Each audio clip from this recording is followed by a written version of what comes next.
Friends, this is RJ Krish from 92.7 big FM. ప్రతిరోజు సాయంత్రం 5 గంటల నుంచి 9 గంటల వరకు వస్తూ ఉంటారనమాట. కాకపోతే ఈ రోజు నేను ఇక్కడికి రావడానికి రీజన్ ఏంటి అని అంటే, నేను ఎక్కడున్నానో ఒకసారి అడ్రస్ చెప్తాను, జాగ్రత్తగా వినేసండి. 12-183 road number 1 PNT colony, Medipalli, Canara Nagar, Peerzadiguda. ఇక్కడికి ఎందుకు వచ్చాను అని అంటే, ఇక్కడ డాక్టర్ మోటే శ్రీకాంత్ గారు ఉన్నారు. MBBS MD general medicine and consultant physician and diabetologist. వీరిని మీరు కన్సల్ట్ కావాలి అని అంటే 9790859228. సో లుపిన్ ఫార్మా సహీ జాన్కారీ, ఈ కాన్సెప్ట్ లో నేను డయాబెటీస్ గురించి ఒక 3 క్వశ్చన్స్ డాక్టర్ మోటే శ్రీకాంత్ గారిని అడుగుదాం అనుకుంటున్నాను. సార్ నమస్తే. నమస్తే అండి. ఎలా ఉన్నారు? ఫైన్ అండి, doing well. Thank you so much. మీరు బాగుంటే మేము బాగుంటాం. ఖచ్చితంగా. అవునండి, ఎందుకంటే దేవుడు బాగున్నారు అనుకోండి, ఇంకా పేషెంట్లు బాగుంటారు. ఖచ్చితంగా ఖచ్చితంగా అందరు బాగుండాలి, అందులో మనం ఉండాలి.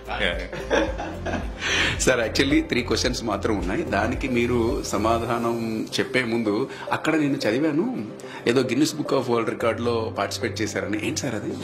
యాక్చువల్లీ ఏంటంటే, అది నెంబర్ ఆఫ్ పేషెంట్స్ డయాబెటీస్ లో మనం ఎన్ని స్టడీస్ చేసామనేది. సో ఆ గిన్నిస్ వరల్డ్ రికార్డ్ లో మోర్ దెన్ 1000 పేషెంట్స్ మనమే ఇన్వాల్వ్ అయినాం అందులో. సో దానికి ఆ సర్టిఫికేట్ ఇచ్చారండి. కంగ్రాచులేషన్. Thank you. సో వెనకాల చాలా ఉన్నాయి, ఇవన్నీ చెప్పాలి, ఇవన్నీ చదవాలంటే చాలా కష్టం. So simple sir, how much time one shall dedicate for exercise? Diabetic patients లో ఎక్సర్సైజ్ అనేది చాలా important. So at least 45 minutes per day and at least 5 days per week ఖచ్చితంగా డయాబెటిక్ పేషెంట్ అనేది ఎక్సర్సైజ్ లో పాల్గొనాలి.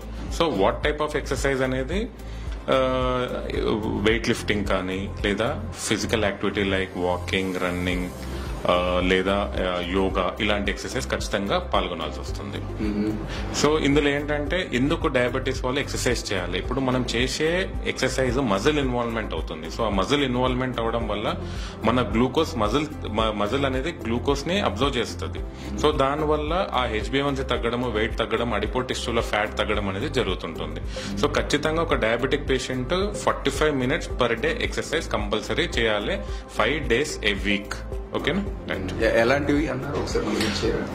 Cycling, walking, weight lifting, minimum weight lifting and yoga, ఇలాంటి exercise కంపల్సరీగా చేయాలి.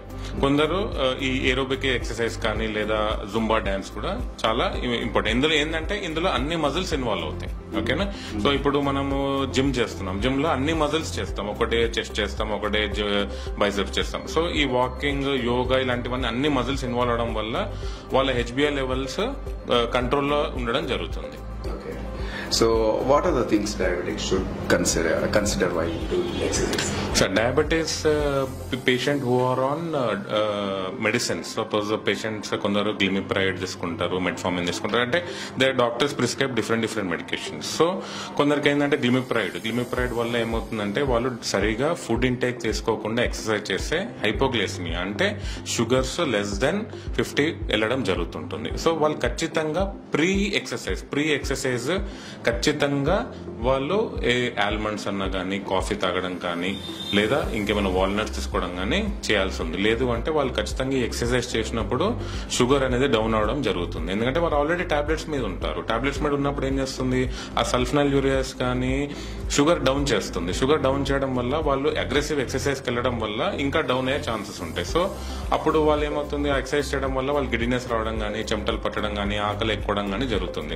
సో వాళ్ళు ఎక్సర్సైజ్ చేసే ముందు ఒక ప్రీ మీల్, అంటే ప్రీ వర్కౌట్ లాంటిది ఒక మీల్ తీసుకోవాలి. ఆ మీల్ అనేది ఏంటి, జస్ట్ ఒక వాల్నట్స్ కానీ, కాఫీ కానీ, లేదా some kind of almonds, soaked almonds కానీ, లేదా చియా సీడ్స్ కానీ, ఇవి తీసుకుంటే కొంచెం ఎనర్జీ ఉంటుంది వాళ్ళు వర్క్ చేయడంలో. సో ఇప్పుడు మీ దగ్గరకు వస్తున్న పేషెంట్స్ లో ఎక్కువగా ఎలాంటి వాళ్ళు వస్తున్నారు? ఇప్పుడు నా దగ్గరకు రావడం పేషెంట్స్ డయాబెటీస్ వల్ల యంగ్ పేషెంట్స్ చాలా ఎక్కువ మంది వస్తున్నారు. సో ఆ యంగ్ పేషెంట్స్ అంటే ఏజ్ ఎంత, యంగ్ అంటే ఏజ్ ఎంత అంటే అరౌండ్ 20 to 30. సో వీళ్ళంతా ఎవరు, ఎందుకు డయాబెటీస్ వస్తుందంటే, sedentary life style, IT employees. ఓకేనా? ఈ IT ఎంప్లాయీస్ వాళ్ళు సెడెంటరీ లైఫ్ స్టైల్ వల్ల వాళ్ళు తినే ఫుడ్, నైట్ డ్యూటీస్, సరిగా పడుకోవడం వల్ల లేదా జంక్ ఫుడ్స్, కూల్ డ్రింక్స్ ఇలాంటి తినడం వల్ల వాళ్ళు వెయిట్ గెయిన్ అయ్యి డయాబెటీస్ లో ల్యాండ్ అవుతున్నారు. సో ఇలాంటి పేషెంట్స్ కి ఫ్యామిలీ హిస్టరీ ఉండదు. ఓకేనా. సో చాలా మంది ఏంటి, మా ఫాదర్ కు ఉంది, నాకెందుకు వచ్చింది అని కొందరు అడుగుతారు. కొందరు మా పేరెంట్స్ కి లేదు, నాకెందుకు వచ్చింది అంటే నీ లైఫ్ స్టైల్ అలాంటిది. ఓకేనా.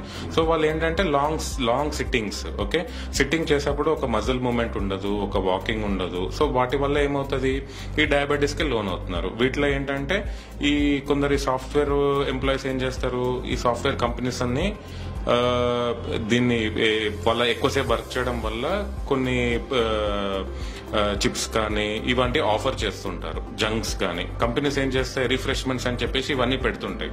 వీళ్ళు ఏం చేస్తుంటారు, జస్ట్ కూర్చొని పని చేసుకుంటా జంక్స్ అని తింటుంటారు. సో వాళ్ళకి తెలియకుండానే వాళ్ళు వెయిట్ గెయిన్ అవుతున్నారు, దాంతో పాటు వాళ్ళు డయాబెటీస్ లో ల్యాండ్ అవుతున్నారు. సో వీటి వల్ల ఏమవుతుంది, సడన్ గా కొందరు పేషెంట్ సిమ్టమ్స్ కూడా ఉండవు. సడన్ గా వస్తారు, ఒక మాస్టర్ హెల్త్ చెకప్ చేసుకుంటారు, HbA1c చూస్తే 8, 11, 12, 15 వరకు కూడా వెళ్లే ఛాన్సెస్ ఉంటాయి.